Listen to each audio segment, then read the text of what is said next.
Dobrý večer, milé posluchačičky, milí posluchači. Vítáme vás při 13. vydání Okresu na severu, pořadu od milovníků severu pro milovníky severu. Z režie tentokrát už po druhé během těchto 13 vydání, možná po třetí, vás zdraví Míra Oros. Ale já tady dneska nebudu moderovat, budu v režii a přivítám mezi námi nového moderátora, Honzu Formánka. Ahoj Honzo. Ahoj.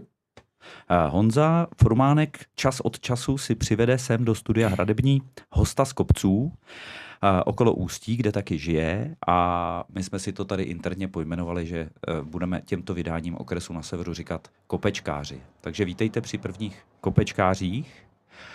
Vysíláme živě, takže on vám to Honza ještě připomene. Pokud budete mít na dnešního hosta nějaký dotaz, tak klidně pište do chatu, ale já už teď ještě jednou vítám Honzu Formánka. A Honzo, Studio Hradební a 13. vydání Okresu na severu je tvoje. Hodně štěstí. Děkuju. Dobrý večer i ode mě. Já rovnou teda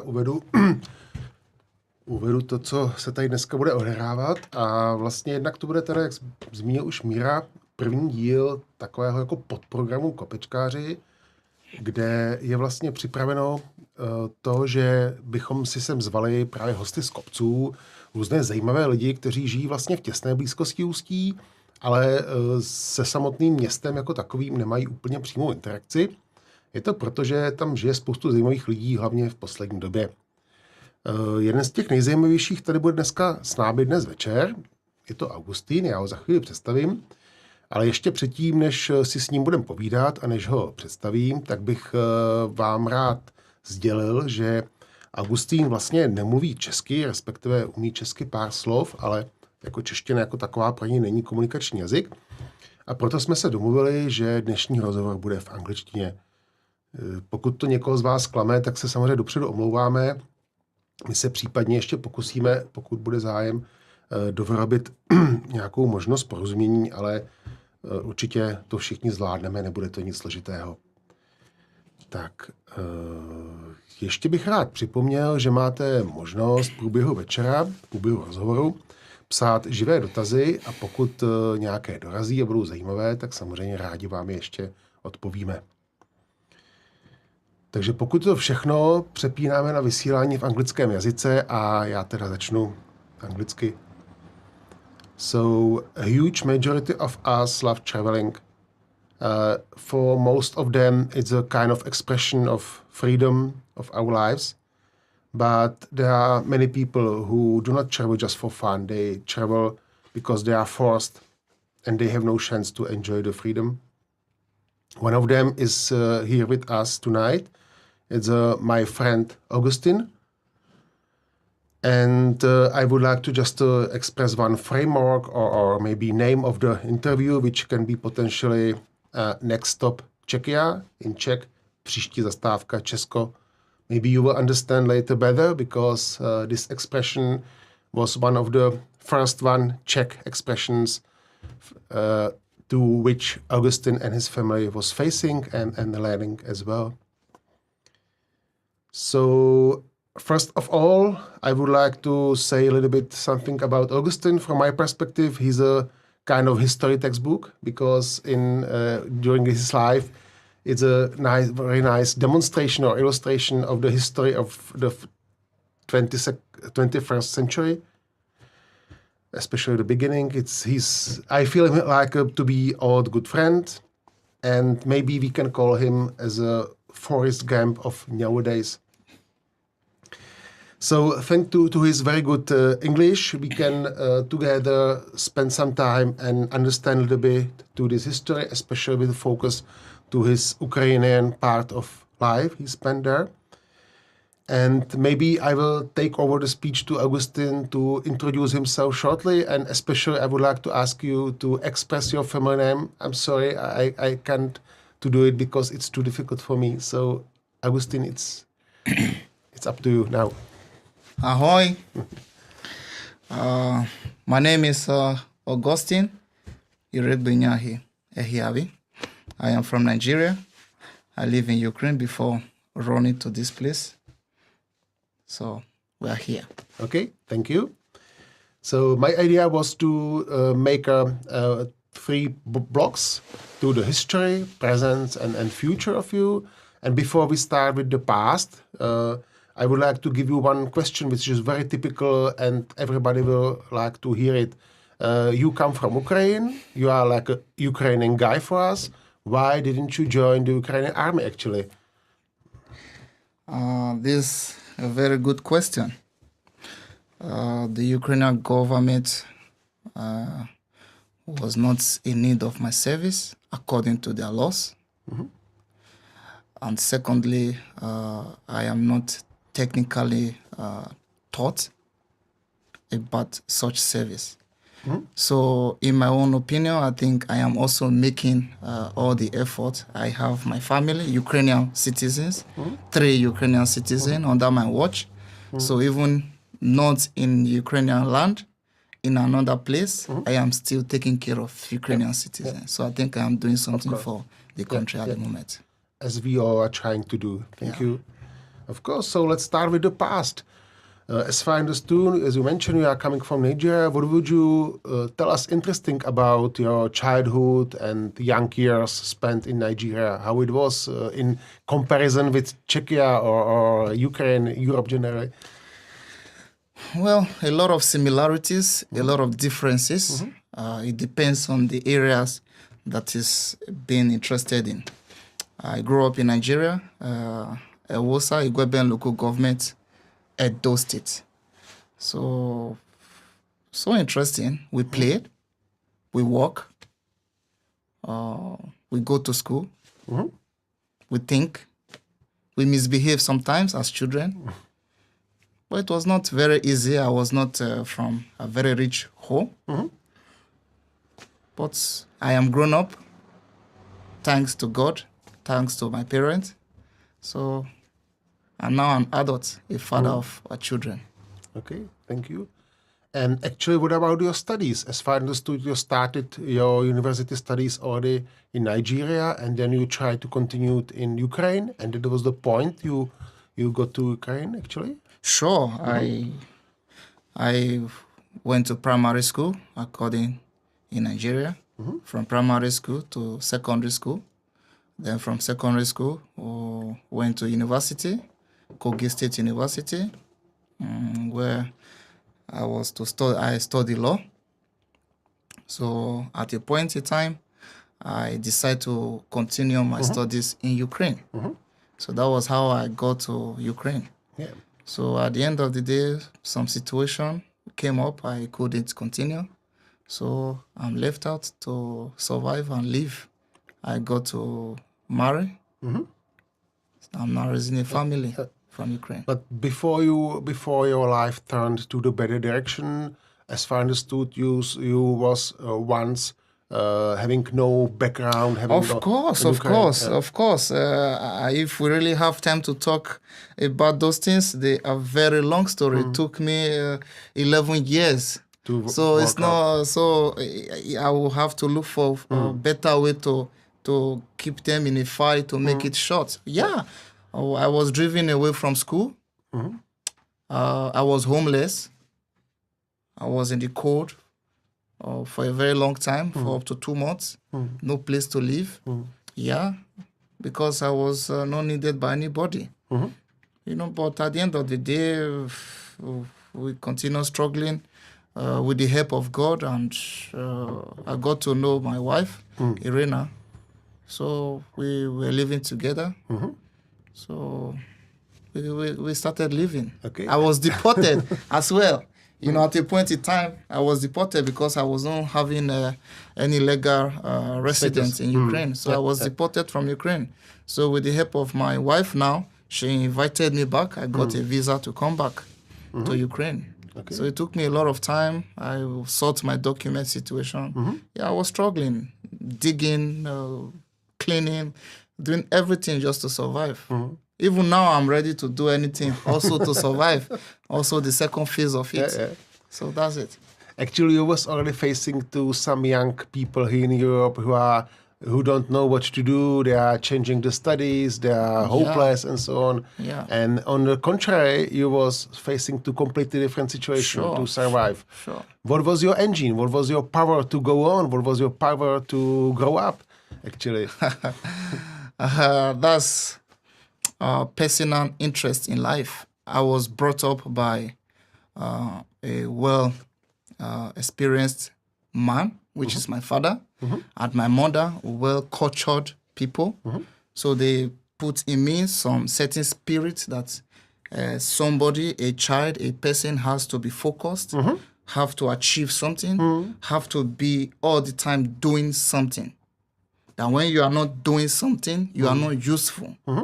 Kind of determination. Yeah, so at a point in time, I was not useful. I was not going to school in Ukraine. I was not having a job. I was useless. So I got to remember those things I was taught by my parents. You know? So I came across my wife now. So we met and we like ourselves. So that started another agility in me, another zeal. You know, so I kept up before I know she's pregnant. So now I'm not doing something. Now my wife is pregnant. So I'm now doing something. So when I go to work, I know that I use that money to take care of my pregnant wife. You know, so like that, now the child is born. Now I know that when I go to work, I use that money to take care of my child and my wife. So gradually, I begin to get energy, get strength from what I am doing and from where I'm getting the money from. So things about life push me that I need to survive. That's very interesting to hear because here in Czechia and especially Ukraine, as you mentioned as well, there are a lot of people who have kind of racist orientation and they are ready to say about people of different races. They are lazy, they don't want to work and so on. So as far as I can see, you are a completely different example. How can somebody say that? If somebody says some... before you can say that, you have to give somebody opportunity. If you have given somebody opportunity to work and he did not work, then you can say that. You have the moral right to say that. If you cannot, you can't speak from outside. You can't speak from outside. Yes, many people have that notion. Many people have that idea. But it's not true. It's not right to speak from outside. A lot of people wants to work, they don't have the opportunity to work. A lot of people wants to work, they don't have good health to work. A lot of people wants to work, a lot of things distract people, disturb people from working. Like me, I was not having no experience. Like I said, I was studying law in Nigeria before I came here, so I wouldn't have any experience to work. I wasn't needed by anybody. I don't know how to do anything, but I want to work. Understood. But thank God I met one man, Nikita. So he taught me. I was working for him, helped me. So he was teaching me. So when he found out that I was serious, but I don't know, so he was setting to teach me. I learned from him, and he opened the way for me. So I was learning, and I know the job. Okay. Now I'm working. Okay, and what about the racism you was facing in Ukraine? Was it really difficult for you, and how did you survive and perceive this? Yeah, the issue of racism is the area that is very dangerous aspect. But at the moment now, I really like to talk about how to be of help to Ukraine. How to be of help to Ukraine, because now Ukraine really need help right now. Because I really want to talk about how some people in Ukraine treat people who are not their citizen. That may go a long way, not good for their own image. You know, so now the Ukrainians need help, and we, all of us, we need help. So I would like to talk about how we can be of help to Ukraine. Okay. And what about your football career in Ukraine? Yeah, I'm a person of sports. I like football. So when I came, I had a chance to be in a team. But unfortunately, I was not legal at that point. So I was rejected. So I was playing a local football in the place my wife came from. So I played for some time, and they paid me, but it was not easy. I played for like 3-4 years. in my wife's village. So, but now I'm old. Okay. And what did you actually do when the war started? How was your perception of the situation? As I understood, as you are living in a Russian-speaking society, as I understood, the people understood Russia as a not enemy, and it changed fast. Or how it was actually for you? For me, since I came to Ukraine, I have not seen Russian as a friend of Ukraine. Maybe I'm only seeing that as a foreigner. Maybe the Ukraine, I didn't see that. But as a foreign person in Ukraine, I never saw a Russian as a friend to Ukraine because Ukraine were always on threat from Russia. If care is not taken, that threat maybe it may comes to the whole part of Europe, you know. So on the 24th of February 2022, everybody was sleeping. Or I was awake because I need to work at night. So I hear a lot of sound, a lot of gun, a lot of harsh sound. So I decided not to wake up my wife because I don't want to disturb her. But in the morning, the thing kept worse and worse and worse and worse. It was flying everywhere. Everywhere, in the air, everywhere it was flying, the bomb. We went to hide underground in the school for 2 nights. After I said, no, I don't want to hide here again. I want to run away. But my wife, Ira, didn't want to go with me. She said it's going to be over very soon. But the thing kept on fighting, kept on shooting every time, bombing everything, every day. So she has to agree with me. So we ran away from Ukraine, from Kharkov to Lvov. A lot of people were in the train. About 25 persons in one wagon. You know, I stood for 24 hours from Kharkov to Lviv. I was on my feet. There was no space to sit down.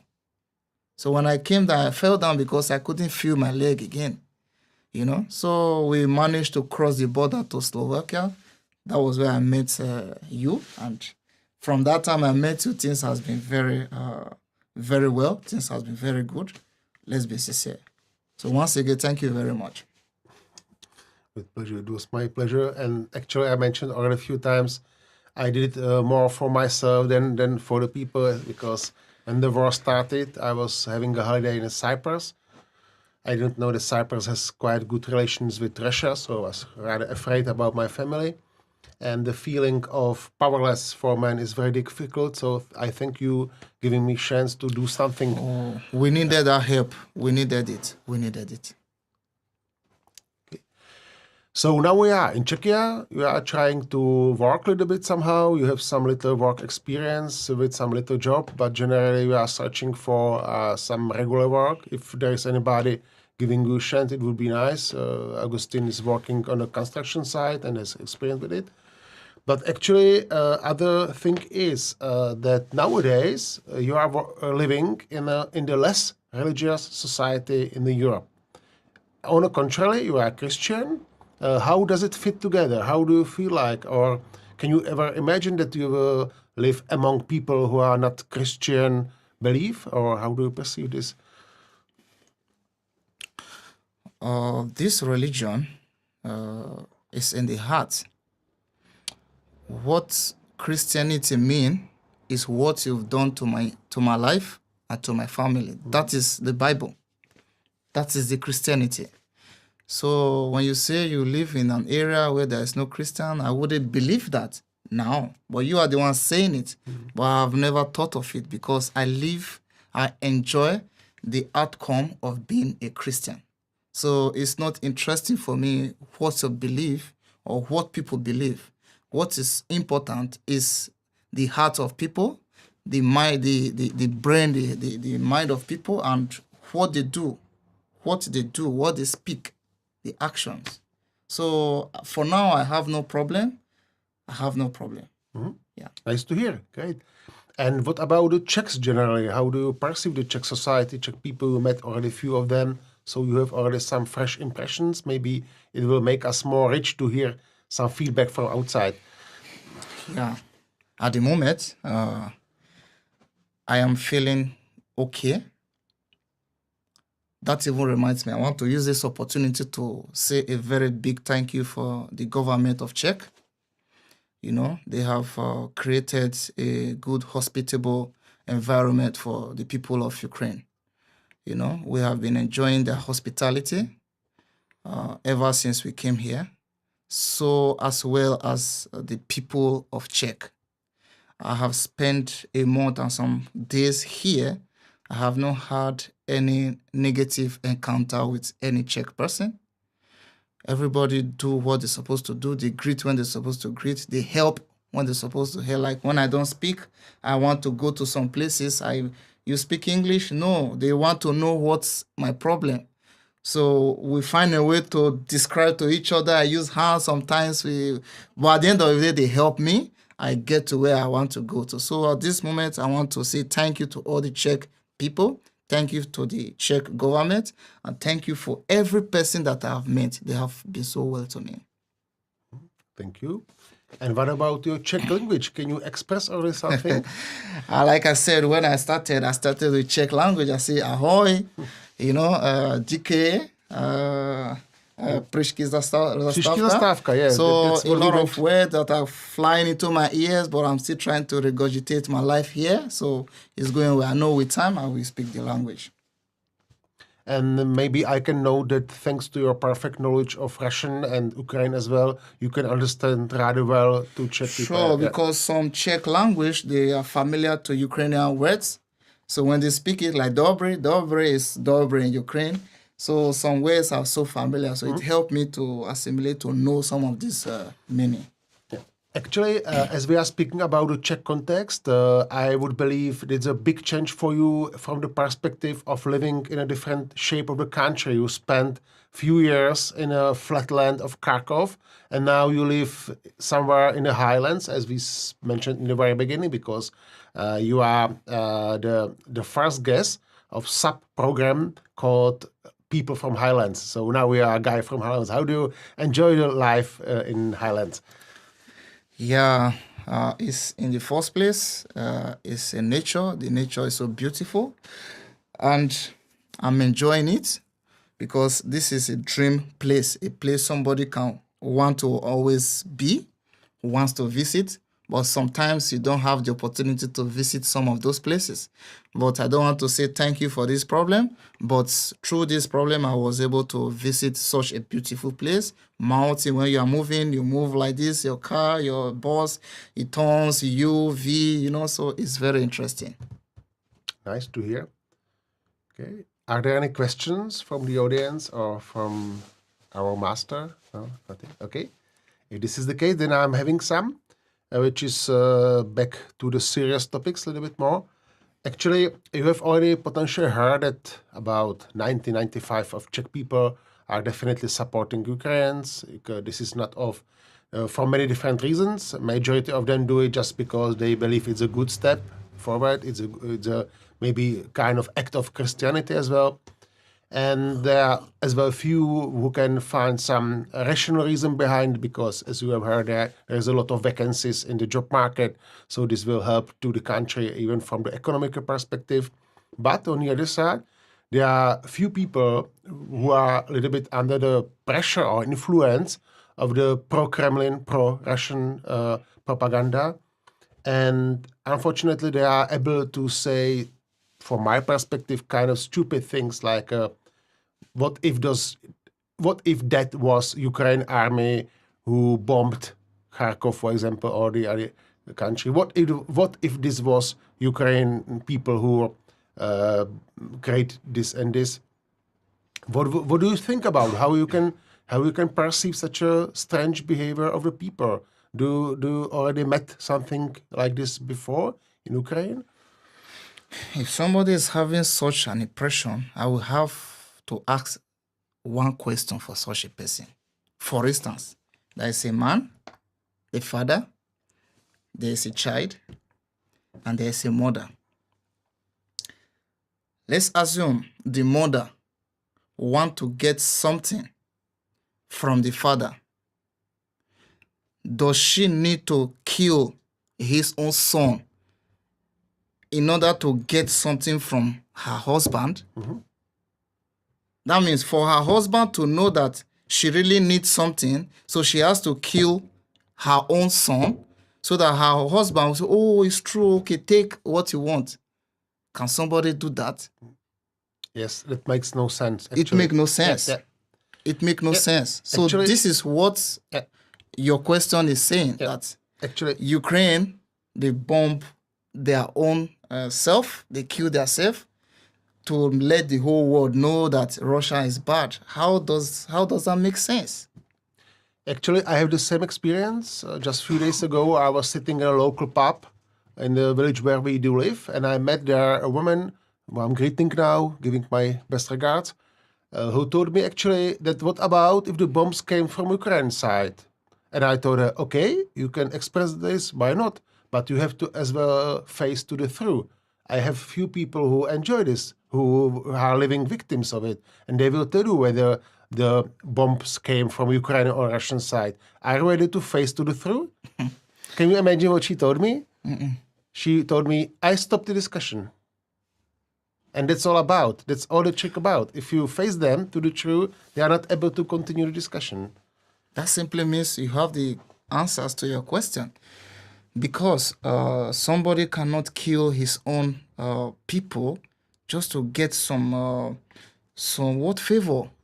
Is it not better to be poor than to kill your people in order for you to be rich? No, that's not true. Why? Because Crimea has been seized by Russia. Crimea has been Ukraine territory. They seized it. Luhansk has been Ukrainian territory. Now it's Russia. So what is the question? So Ukraine should keep quiet for Russia to also take Kyiv the way they took Crimea and Luhansk? Or they should keep quiet, they take Kharkov the way they took Crimea and Luhansk? For Russia, there's no stop. They succeeded in Crimea, they succeeded in Lugansk, they are planning for another space. They will take another space. After some time, they take another place. For years, there will not be Ukraine. Is this not clear for this person? There is no propaganda here. I don't think, because the flat where I was living, because somebody that is still there, my window is out at the moment from the bomb. The next door to my flat, the rocket entered into it. As a result of the vibration, the whole windows in that building are off. Should I be showing pictures? No. For somebody to speak so, you have to go to Ukraine and see. Or to Russia to see how the Russian people live. You have to go to Ukraine because there's nothing happening in Russia. The war is going on in Ukraine. Russia came into Ukraine to be fighting in Ukraine. So that's not a propaganda. Ukrainians, they are suffering, they are dying, and they need help. And that war need to be stopped. Yes. If not, I think the whole Europe is in danger. Yep. If the whole world. Okay. And when the war is over, what would you think about? When the war is over, do you have any idea if it's in 1 month or 1 year, or what's your own personal perspective to this? Because nobody knows. Yeah. When the war will be over, first I will need to go to bunker to Mr. Putin to go and ask him when will the war finish, because I don't know. I don't know when he wanted to start the war. I don't know. The president of Ukraine don't know. So when it will finish, I also don't know. So for me to know, I have to go to maybe Vladimir Putin to ask him, Mr. President, when is the war going to finish? Or ask the NATO or the US or the American, when are they going to stop Russia from killing Ukrainians? Yes. So when I be able to ask Mr. Putin or ask the US, the US, and the America when they will stop, these are the people, the characters that knows, that can decide it, not me, not even you. Okay, understood. And now let's make it a little bit more nicer. Let's try to spend the last few minutes of our interview with the idea that the war is over. Okay. It will be quite good, maybe statement to the watchers and viewers and listeners. And so let's have a few questions starting with if the war is over. Yeah. Of course, it will be over. Yeah, when nobody knows, yeah. it will be over. There cannot be, there has not been a war that has no end. Anything that has beginning has an end. Okay. And actually, when the war is over, what would you do as a first thing? I will be happy. I will celebrate. I will be very happy. Raise up Ukrainian flag. Try to do everything to that. It's a great relief. Can you ask me that? What? I will be happy. I will be happy. That's what I will do. Yeah, actually, that's the very first moment. And what about the next days? Would you intend to go back home or would you prefer? Oh, that's now a direct question. Of course. Home is home. Yeah. Home is home. We are here because there's a problem in Ukraine. We didn't come here because we wanted to travel or we have been planning to travel. No. My wife does not have international passports because she's not planning to travel out. My children, they don't have international passports because they are not planning to travel out. Yes. I work in Ukraine. I take care of my family. We are okay. We go to school.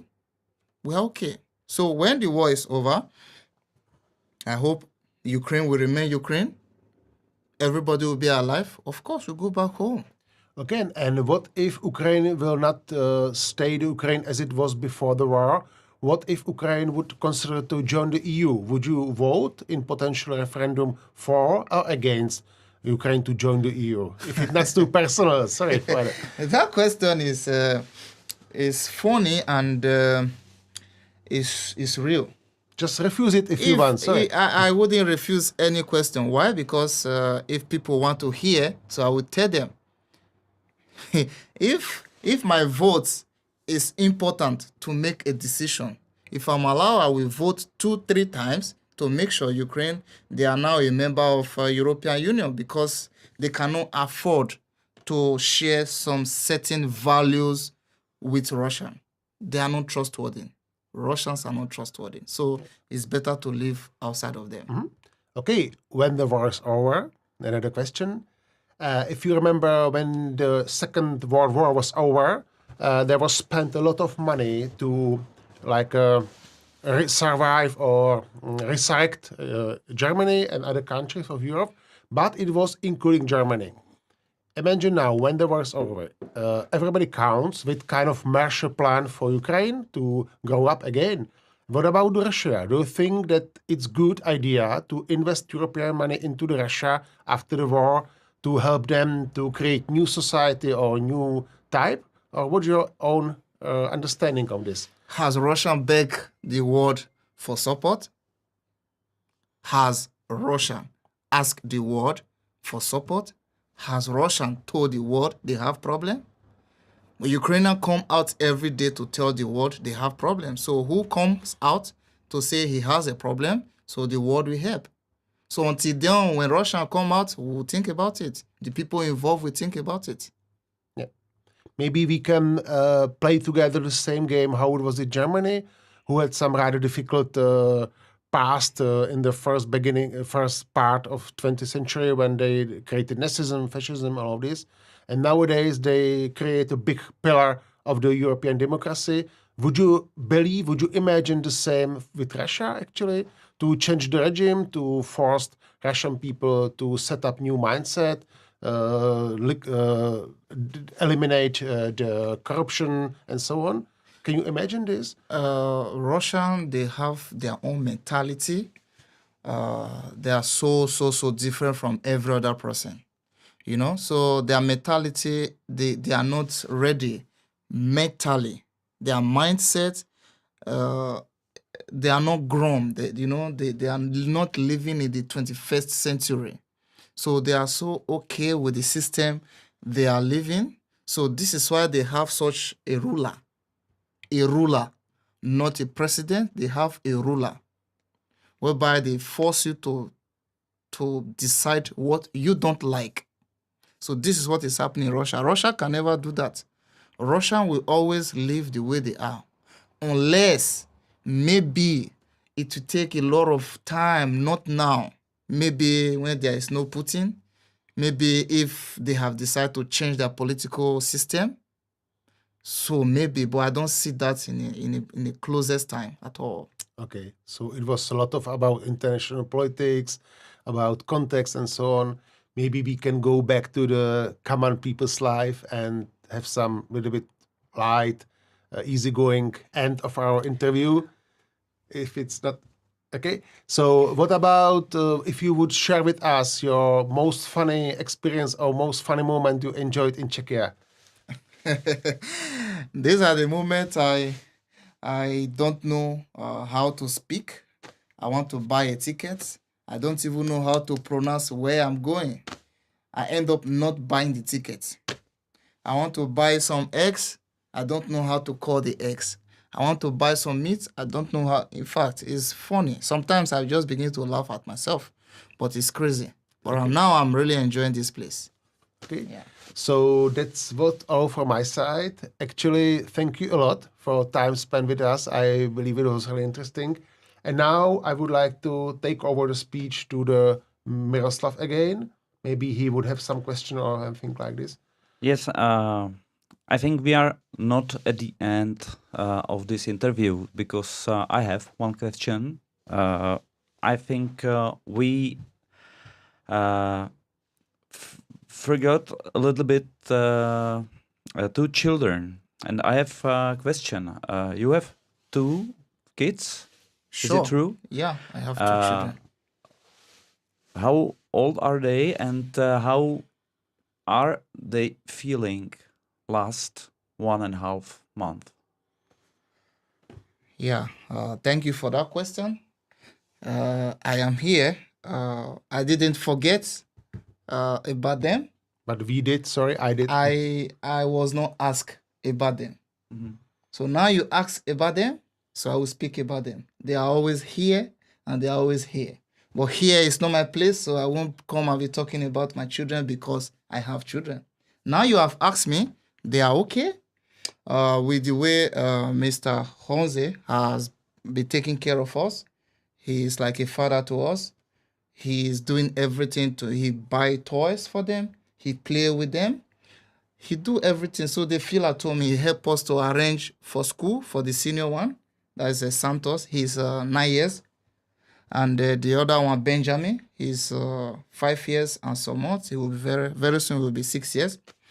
So with the help of Jan, they are feeling very okay. Don't worry, I have two daughters, and they are happy that they have some refugees in their classes. So don't worry, and try to connect your children and to our, because I think that's the way how to understand each other and how to help.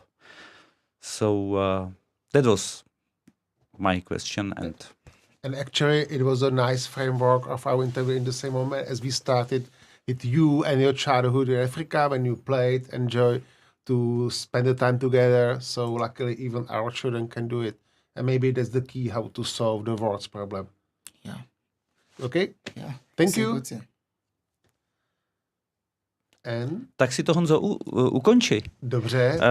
Zásada pro každého moderátora je, že si také musí se rozloučit, poděkovat divákům a ukončit si svůj pořad. Takže teď si ukončí svůj pořad poprvé Okres na severu, a to už může i v češtině, Honza Formánek. Tak já ještě jednou poděkuji Augustinovi v češtině. Rád se s váma rozloučím. Především jsme chtěli poděkovat za to, že spousta z vás se koukala naživo. Taky děkujeme těm, kteří se budou koukat ještě později ze záznamu. Doufám, že vás to téma, ať už to ukrajinské nebo to kopečkářské, zaujalo a že příště nám svoji věrnost znovu oplatíte a my se budeme snažit zase naopak oplácet vám tím, že budeme připravovat zajímavá témata. Děkuji moc, hezký večer všem. Velký díl hlavně Mirečkovi, Mírovi Orosovi a Mírovi druhýmu zvukařovi. Hezký večer. Ahoj. Thank you very much for the opportunity given to me to speak to the Czech people. the opportunity given to me to be on live with the people. I hope the whole world will be peaceful, Ukraine will be peaceful, that Russia will come to the realization that they are really offended this country. And I thank this country, Czech, the government once again. They have done a lot. I thank the producer. I thank Mr. Jan. I am really happy to see you. And I hope everybody who listens to this interview will have the knowledge that things are happening in Ukraine. And together we shall share peace. Everywhere is going to be green. And this summer, everybody is going to enjoy it together. Thank you very much. I'm happy to see you people. Thank you. Sláva Ukrajině. Hezký večer. Heroje slava.